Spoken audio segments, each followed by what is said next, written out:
The pizza in Sophia's delivery bag was still warm, but the man bleeding out in the alley was turning ice cold. He wore a watch that cost more than her apartment building, but he was dying like a dog in the snow.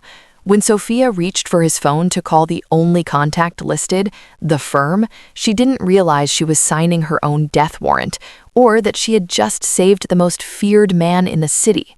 The sleet was turning into a heavy, wet snow that clung to Sophia's bright orange delivery jacket. The Global Eats thermal bag on her back felt like a lead weight, a constant reminder of the 12-hour shift she had just finished. As she hurried down the deserted streets, her fingers were red and raw from gripping the handlebars of her scooter. She clutched her meager tips tightly, barely enough for tomorrow's bus fare, let alone the overdue rent her landlord had been threatening her about all week. The streetlights flickered overhead, casting eerie, long shadows across the snow-dusted sidewalk as she took a shortcut through the alley behind 5th Street. Sophia had walked this route a dozen times, but tonight the silence felt more oppressive, the darkness deeper than usual. She nearly tripped over him, a crumpled form half hidden between a rusted dumpster and the brick wall of a warehouse. At first, she thought it was just a pile of discarded trash, until she noticed the polished shine of expensive leather shoes and the slight, ragged rise and fall of a chest. Dropping to her knees in the slush, Sophia gently turned him over, gasping as the light hit his face. He was an aristocrat in a war zone, dressed in a bespoke suit worth more than her entire life, with ink-black tattoos tracing up a neck that was slick with blood. "Sir, can you hear me?" she whispered. As she checked for a pulse, her hand brushed against the cold, hard steel of a holster tucked beneath his jacket. She realized then that this wasn't just a victim, he was a predator, and he was dying. If you were alone in a dark alley and saw a stranger in trouble, would you stop or keep walking? Tell us in the comments below, and don't forget to like this video and subscribe to the channel for more stories. The icy rain had turned into a thick, swirling snow that seemed to swallow the light of the alleyway. Sophia Morales didn't just feel the cold, it was a physical weight pressing against her chest, competing with the heavy thermal bag strapped to her shoulders. Her shift at Global Eats had been a grueling 10-hour marathon of missed turns and impatient customers, and all she had to show for it was $22 in crumpled tips, not even half of what she needed to keep her landlord from changing the locks tomorrow. She ducked into the narrow cut-through behind 5th Street, her boots crunching through a treacherous mix of slush and frozen trash. This alley was a scar on the neighborhood, a place where people only went if they were looking for trouble, or, like Sophia, were too exhausted to take the long way home. Tonight, however, the shadows felt heavier, as if the brick walls were leaning in to listen to her footsteps. She nearly tripped when her foot caught on something. Stumbling forward, she braced herself against a damp wall, her heart hammering a frantic rhythm against her ribs. She looked back, expecting a pile of discarded industrial pallets, but instead, the flickering overhead light caught the sharp, unmistakable glint of gold. Slumped against a rusted dumpster was a man who looked like he had fallen out of a completely different world. He wore a black wool overcoat and a tailored suit that whispered of wealth, but the elegance was marred by a dark, spreading stain across his side. His face was a mask of marble, sharp, aristocratic, and deathly pale, framed by dark hair that was matted with melting snow. "Sir, can you hear me?" Sophia's voice was a mere breath in the wind. She dropped her delivery bag, the scent of a lukewarm pepperoni pizza wafting out, a pathetic contrast to the life-or-death scene before her. She knelled in the freezing slush, her nursing instincts from 2 years of unfinished school taking over. As she gently turned him toward her, she saw the ink-black tattoos tracing up his neck, serpents and geometric lines that looked like a warning.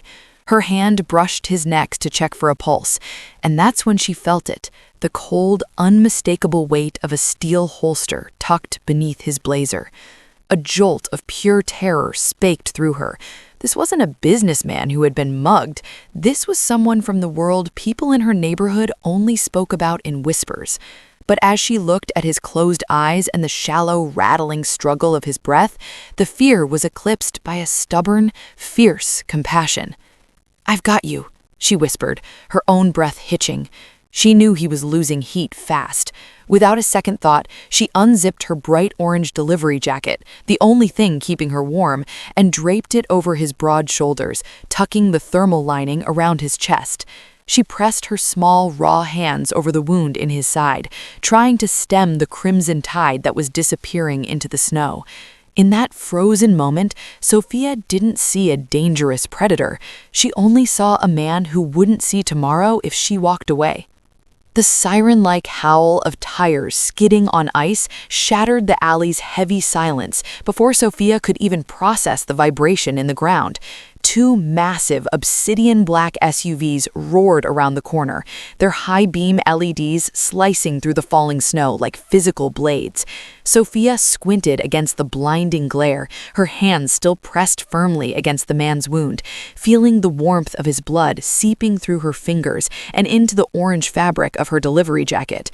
She felt small, exposed, and utterly terrified as the vehicles lurched to a halt just feet away, the heat from their engines rolling off in visible waves of steam. Doors flew open with a synchronized thud. 4 men stepped out into the slush, their movements marked by purposeful strides that spoke of military precision and a complete lack of hesitation. They were silhouettes of shadow against the white light, dressed in charcoal overcoats that didn't flap in the wind, their faces set in expressions of cold, clinical focus. Sophia's breath hitched. She expected them to scream at her to get away, or perhaps worse, but the leader, a man with a jagged scar running through his eyebrow, simply stopped beside her, his shadow falling over her like a shroud.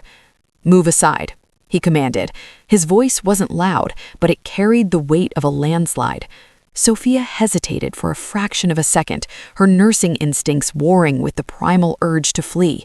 "He's losing too much blood," she stammered, her voice thin and trembling in the biting air. "If you move him without pressure, he won't make it to the end of the block." The man with the scar looked down, his eyes darting from the makeshift bandage of her delivery jacket to the fierce, desperate set of Sophia's jaw. For a heartbeat, there was a flicker of something like surprise in his gaze, not at the situation, but at her. He didn't argue. He signaled to the others, and suddenly Sophia was being hoisted up by 2 sets of powerful arms. She wasn't being shoved away, she was being moved with him, as if she were now part of the emergency equipment. "Then you're coming with us," the leader said, grabbing the collar of his unconscious boss. As they bundled the man, Adrian, into the back of the lead SUV, Sophia was thrust into the plush, leather-scented interior beside him. The door slammed shut, sealing out the sound of the wind and replacing it with the low hum of a high-performance engine. Sophia looked down at her hands, stained crimson and shaking uncontrollably, and then at the arsenal of high-tech medical gear and heavy weaponry clipped to the seatbacks. The luxury was suffocating. In the span of 5 minutes, she had gone from worrying about her rent to sitting in the inner sanctum of a shadow empire. As the SUV lurched forward, leaving her delivery bag and her old life abandoned in the snow, Sophia realized with a sinking heart that she wasn't just a witness anymore. She was an asset in a world where assets were rarely allowed to leave. The transition from the freezing alley to the antiseptic silence of the Vale estate happened in a blur of motion and muffled voices. For 3 days, Sophia existed in a state of suspended animation, confined to a guest suite that was larger than her entire apartment. The air here didn't smell like damp brick or exhaust. It smelled of expensive sandalwood and the faint, sharp tang of medical-grade rubbing alcohol. She had spent those 72 hours scrubbing the dried blood from beneath her fingernails, watching through the floor-to-ceiling windows as black cars circled the perimeter like sharks in dark water. On the 4th morning, the man with the scarred eyebrow appeared at her door. He didn't speak, he simply gestured for her to follow. He led her to a sun-drenched library where Adrian Vale sat behind a desk carved from a single piece of obsidian. He was no longer the gray, dying figure from the snow.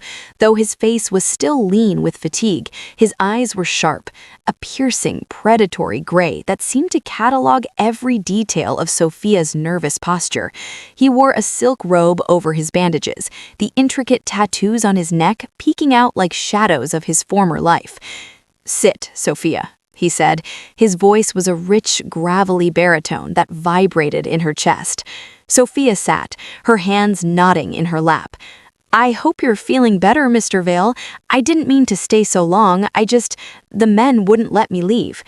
Adrian leaned forward, the movement causing a momentary wince he quickly suppressed. "The men did their jobs. You saved my life, Sophia. Most people in that neighborhood would have stripped my watch and left me to the frost. You used your own coat to keep me from shock." He paused, his gaze intensifying. "But in doing so, you were seen. My enemies now know your face. They know you are the reason I am still breathing. To them, you aren't a good Samaritan. You are an obstacle." A cold spike of dread settled in Sophia's stomach. "I just want to go back to my life. I have rent due, I have shifts." "You have a death warrant if you walk out those gates," Adrian interrupted calmly. He slid a thick envelope across the desk. Inside was more cash than Sophia had earned in the last 3 years, along with a legal contract.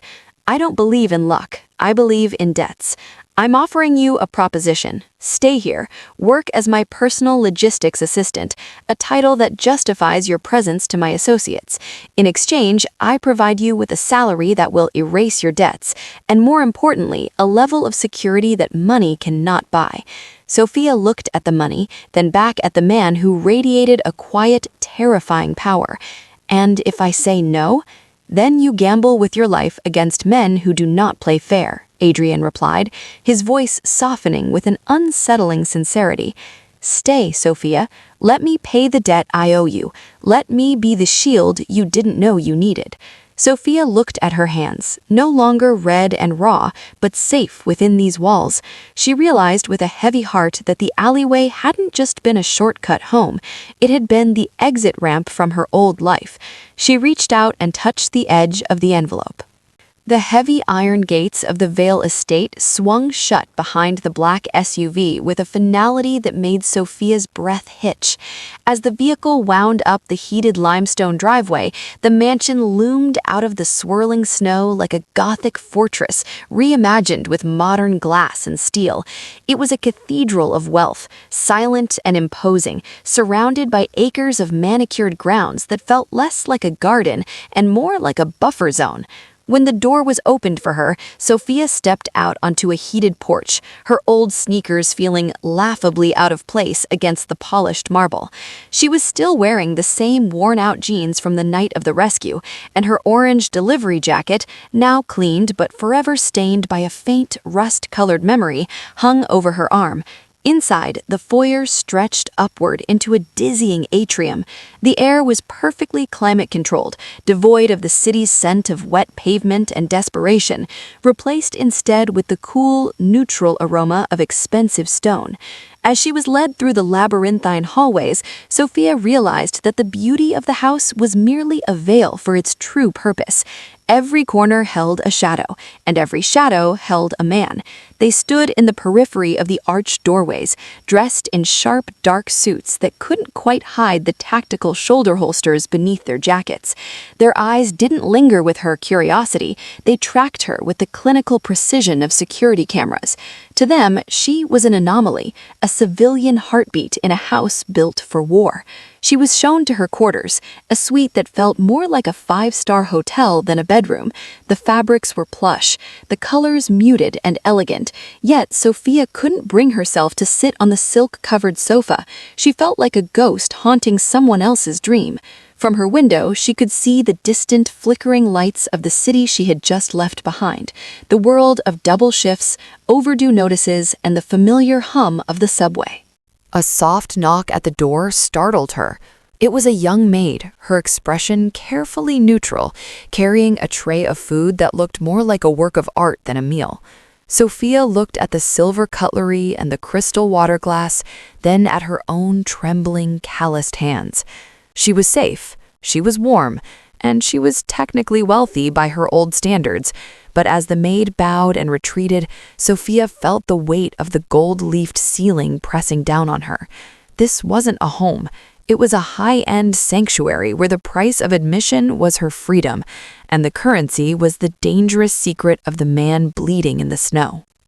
The transition from delivery girl to logistics assistant was a phantom promotion that left Sophia with too much time and too many questions. Her days were spent in a sun-drenched office, filing paperwork that seemed intentionally mundane, invoices for high-end textiles and luxury auto parts. But the atmosphere of the house told a different story. One evening, unable to sleep in the heavy silence of her suite, Sophia slipped out to the kitchen for a glass of water. The mansion was never truly dark. Low-voltage floor lights guided her way through the gallery, casting the marble statues into sharp, ghostly relief. As she neared the heavy oak doors of Adrian's private study, the rhythm of her footsteps faltered. The hushed tones of a heated conversation bled through the wood, vibrating with a tension that felt like an approaching storm. It wasn't the sound of a business meeting. It was the sound of men preparing for a siege. "The port in the North Bay is locked down," a voice hissed.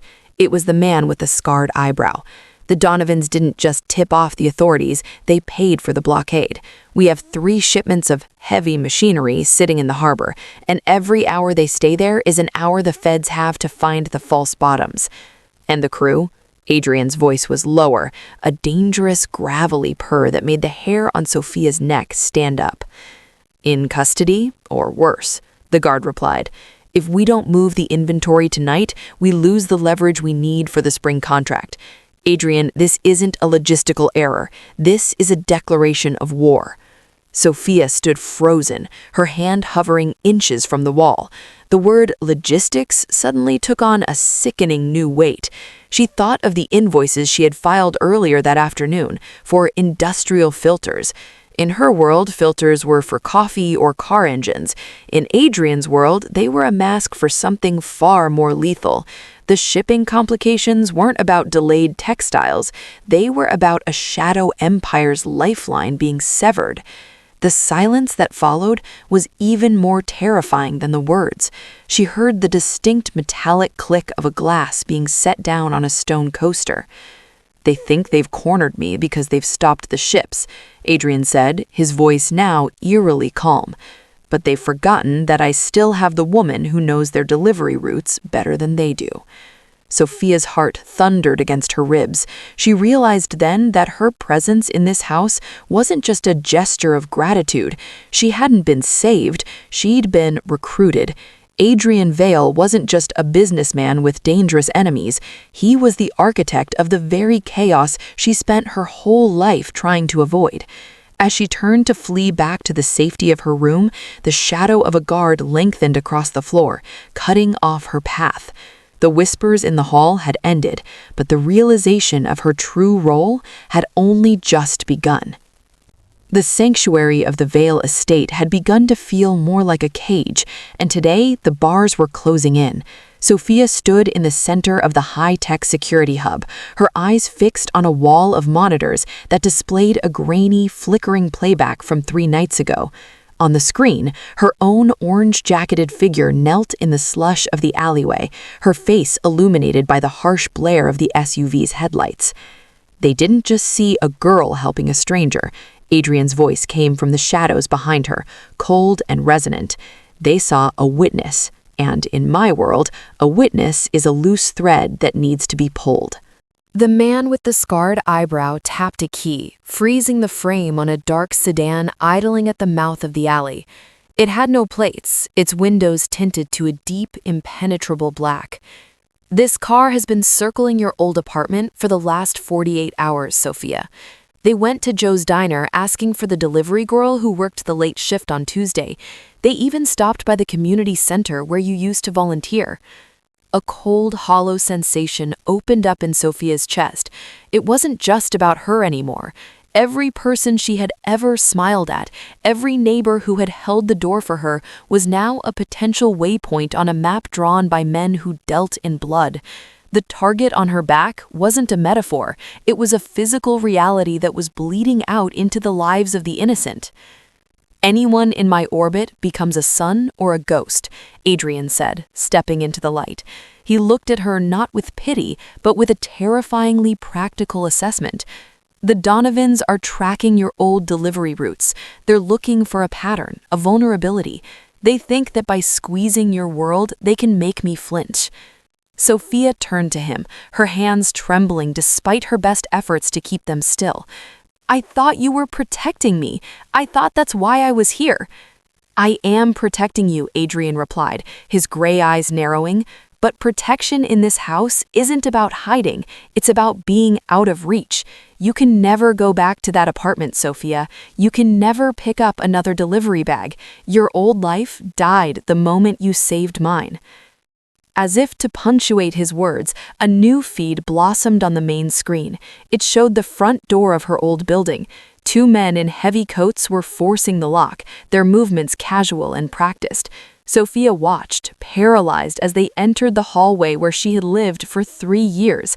She realized then that she wasn't just a guest in a gilded fortress. She was a refugee from a war she hadn't known was being fought, and the man standing beside her was the only reason she wasn't already a ghost. The transformation was as clinical as a surgery. Within hours, Sophia had been stripped of her oversized sweaters and replaced by a silk floor-length gown the color of midnight. A team of stylists had worked in silence, pinning her hair back into a sleek, severe bun and painting her lips a defiant shade of crimson. As she looked into the mirror, Sophia barely recognized the woman staring back. The delivery girl who worried about bus fare had vanished, replaced by a polished gala mask designed to project a confidence she didn't feel. "Eyes up, Sophia," Adrian said, stepping into the light. He looked devastating in a hand-tailored tuxedo, the black silk hiding the bandages that still bound his ribs. He didn't look like a man who had been dying in an alley a week ago. He looked like a king reclaiming a throne. He reached out, his fingers brushing the skin of her throat as he fastened a diamond necklace around her neck. The stones felt like ice against her skin. "Tonight, you are more than an assistant. You are a statement. The Donovans believe they have made me weak. By bringing you, I am showing them that even my vulnerabilities are under my absolute control." The gala was a sea of shimmering lights and predatory smiles, held in a ballroom that smelled of lilies and expensive gin. As they descended the grand staircase, Sophia felt the weight of 1,000 gazes. It wasn't the warm attention she had expected.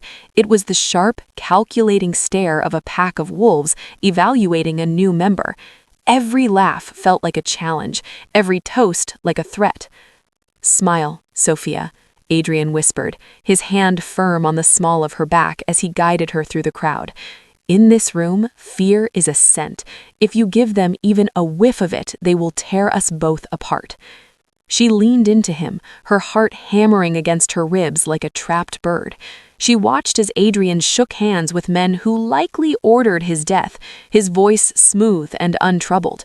She played her part, nodding at the right times and holding her head high, but she couldn't shake the feeling that she was a lure on a hook. Across the room, she saw a man with a silver cane, Michael Donovan. He didn't look away when she met his eyes. Instead, he raised his glass in a slow, mocking salute. At that moment, Sophia realized the true purpose of the mask. She wasn't just there to show Adrian's lack of fear. She was there as a living trophy, a reminder to the underworld that Adrian Vale had survived the impossible, and the girl who had saved him was now just another piece on his chessboard. The silk of her dress felt like armor, but as the music swelled, Sophia knew that armor only worked until someone found the seam. The illusion of the gala's safety shattered the moment Sophia stepped back into the quiet of the Vale estate. Waiting on her bedside table was a plain manila envelope, its presence a jagged intrusion in the pristine room. Inside was a single, blurred photograph of Mrs. Gable, the elderly woman who had lived across the hall from Sophia for 3 years, the woman who had shared her meager Sunday dinners and taught Sophia how to knit.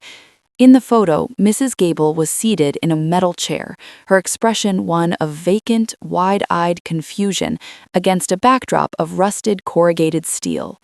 The price of kindness had finally been tallied, and it was higher than Sophia ever imagined. "They took her from the grocery store." Adrian's voice came from the doorway, tight and vibrating with a cold fury. He was still in his tuxedo, but he had already discarded the jacket, the white silk of his shirt highlighting the tension in his shoulders. It's a direct move, Sophia. They aren't hiding anymore. They want a meeting, and they've chosen the graveyard of the city to host it. Within the hour, Sophia found herself gripped by the same terror she had felt in the alley, but this time it was sharpened by a desperate, agonizing guilt. They drove in a single, unescorted SUV to the industrial fringes of the city, where the maze of shipping containers rose like a canyon of rusted metal against the ink-black sky. The air here was thick with the smell of salt and old oil, and the wind whistled through the narrow gaps between the giant boxes, creating a haunting metallic shriek. Adrian walked with a measured, lethal grace, his hand resting near the holster Sophia now knew he always wore. She followed a half-step behind, her silk gown trailing in the grime, a splash of midnight blue against the gray industrial decay. They moved deeper into the labyrinth, the towering walls of red and blue steel pressing in on them. Every shadow looked like a gunman, every gust of wind sounded like a footstep. "Stay close," Adrian whispered, his eyes scanning the heights of the containers. Suddenly, the hum of a distant generator flared to life, and a set of harsh floodlights erupted, bathing a central clearing in a blinding, artificial noon. There, in the center of the ring, sat Mrs. Gable, looking small and fragile. Standing behind her, his hand resting casually on the back of her chair, was Michael Donovan. He wasn't holding a weapon. He didn't need to. The environment itself was the threat. Sophia realized then that the Donovans hadn't just kidnapped a neighbor. They had kidnapped her conscience, betting that her humanity would be the one thing Adrian Vale couldn't protect. The harsh floodlights hummed, a low-frequency buzz that grated against Sophia's raw nerves. Michael Donovan's smile was as cold as the industrial salt air. He gestured casually, and a man stepped out from the darkness of a red shipping container, his pistol leveled at Mrs. Gable's trembling head. "A simple exchange, Adrian," Donovan called out, his voice echoing through the steel canyon.